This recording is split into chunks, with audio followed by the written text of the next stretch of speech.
최근 민주당 이낙연 후보의 상승세가 이어지며 여론조사에서도 이재명 지사를 턱밑까지 쫓아와 기존 양강구도에서 삼강구도로 급변하고 있는 모양새입니다.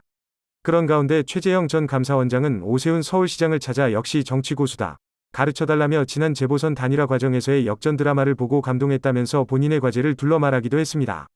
한편 김동연 전 경제부총리가 라디오 인터뷰를 통해 국민 위한 길 헌신하는 게 도리라며 제3지대 대권 도전을 시사했습니다. 당정청이 재난지원금을 전 국민에게 지급할지를 아직도 합의점에 찾지 못했는데요.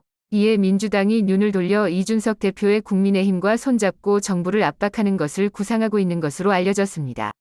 여야가 전 국민 지급에 합의한 뒤 민심인이 들으라며 기재부를 몰아붙인다는 것입니다. 한편 기존 900만 원까지 지원한다고 알려졌던 소상공인 희망회복자금에 대해서는 최고 3천만 원까지 증액하는 것으로 의결되었습니다.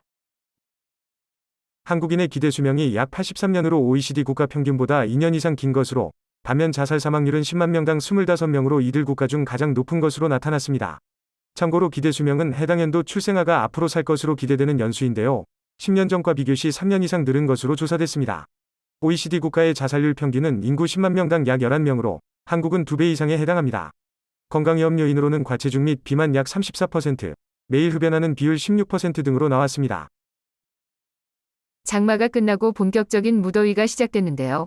특히 3년 만에 열돔 현상이 재현되면서 오늘 서울 낮 기온이 34도, 내일은 36도까지 오르는 등 이번 더위가 절정에 이르겠습니다.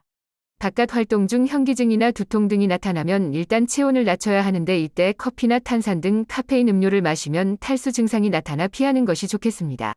질병청은 실외에서 2m 이상 충분히 거리를 뒀다면 마스크를 벗을 수 있다며 건강보호를 당부했습니다. 삼성전자가 10년이 넘게 글로벌 스마트폰 시장 1위 자리를 지켜왔는데 중국의 샤오미가 삼성의 턱밑까지 치고 올라와 1위 자리가 위태롭다는 말이 나오고 있는데요.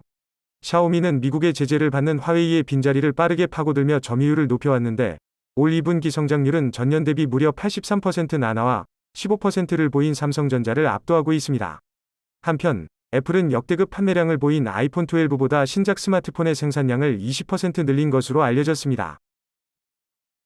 도쿄올림픽을 계기로 추진해온 문재인 대통령과 스가 요시히데 일본 총리와의 정상회담이 무산됐음을 청와대가 밝혔습니다. 한일 관계의 극적 반전 가능성도 기대됐지만 최근 소마 히로히사 주한 일본 대사관 총괄공사의 부적절한 발언이 방일 무산에 결정적 역할을 한 것으로 보여지고 있는데요. 소마 공사는 한국 취재진을 만난 자리에서 문 대통령의 한일 관계 개선 구상을 가리켜 자위행위를 하고 있다고 말해 논란의 중심을 선 바 있습니다.